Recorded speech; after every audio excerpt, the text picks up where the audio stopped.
prévu et annoncé, cette 37e Assemblée Générale de la FNPS voit la fin de mon second mandat de 3 ans.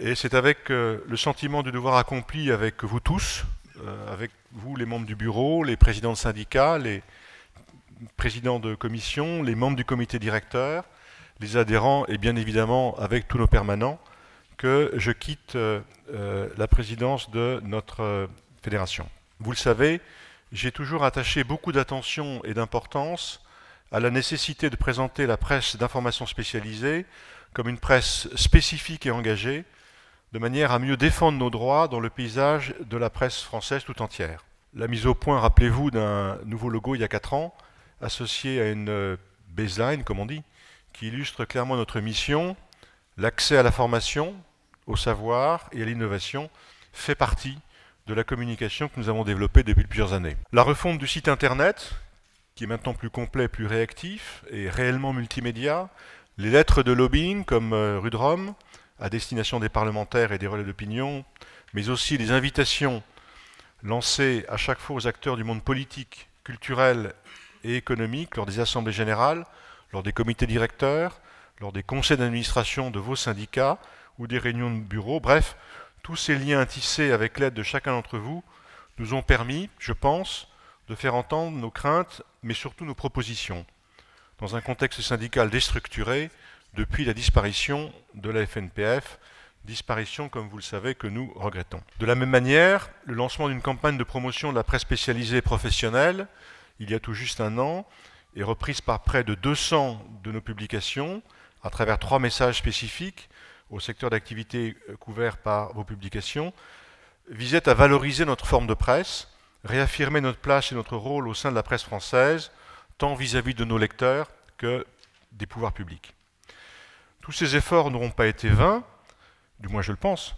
J'en veux pour preuve le dernier arbitrage de la DGMIC, que nous confirmera très vraisemblablement le ministre à l'heure du déjeuner, qui va donner accès à nos familles de presse à la partie des aides directes consacrées à la mutation numérique, c'est-à-dire au fonds qui va succéder au fonds SPEL. Ce fonds sera désormais réuni avec le fonds de modernisation de la presse, ceux dédiés à l'exportation, à l'accès de la presse aux jeunes, et il constituera la moitié des aides directes à la presse. Cet accès nous est promis pour les années à venir, et il est destiné à financer les investissements numériques de nos publications.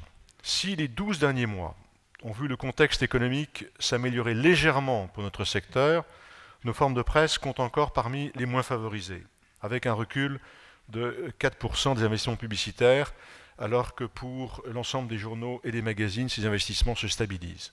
Autant de raisons pour accompagner un mouvement qui va bien au-delà d'une simple restructuration ou modernisation du cadre juridique et économique de la presse, dont les pouvoirs publics eux-mêmes avaient perçu l'urgence en organisant les États généraux de la presse écrite en 2009. Vous en connaissez les premières mesures, inscrites pour certaines d'entre elles dans la loi Hadopi, mesures que nous avons soutenues dans leurs principes, mais qui ont nécessité à chaque fois une intervention appuyée de notre part, comme par exemple faire admettre certaines publications techniques ou spécialisées dans le nouveau cadre de la commission paritaire, désormais habilitée à reconnaître les sites de presse en ligne. Unis et rassemblés pour traiter tous ces dossiers et défendre vos intérêts, la FNPS a besoin de votre concours permanent, notamment en impliquant encore mieux vos entreprises dans les commissions, dans les enquêtes à la participation desquelles il est impératif de nous mobiliser. En bref, mieux nous informer pour être mieux défendus.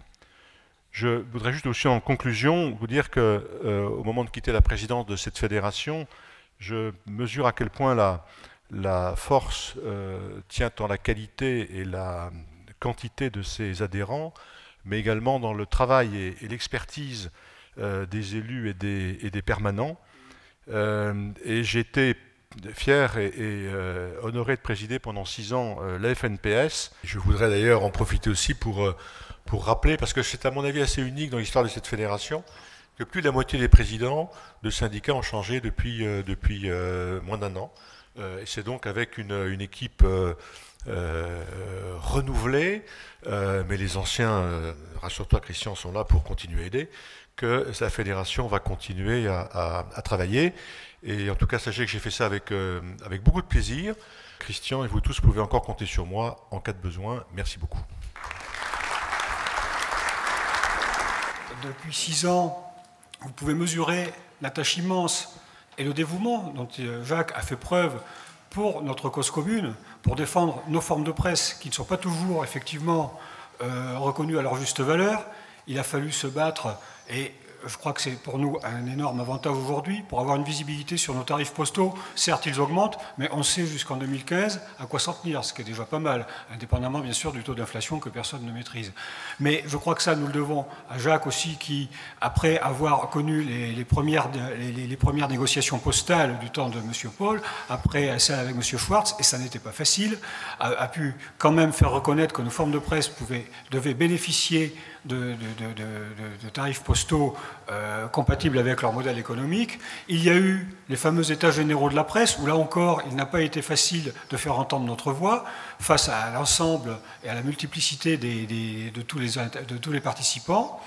Il y a eu l'an dernier le rapport dit Cardozo sur la réforme et la gouvernance des aides publiques à la presse. Là encore, la presse spécialisée n'était pas forcément la mieux considérée dans la répartition de la manne publique dans l'aide à l'expression démocratique par voie de presse. Jacques s'est considérablement investi. Je pense que Jacques mérite de votre part de grands applaudissements, car nous avons obtenu de façon tout à fait avec une ténacité et une pugnacité peu commune que nous soyons reconnus à part entière comme faisant partie de la presse française. Et ça, Jacques, je crois que nous te serons éternellement reconnaissants pour tout ce que tu as fait. C'est vraiment du fond du cœur que je vous demande d'approuver l'honorariat et de nommer Jacques Louvet président d'honneur de notre fédération.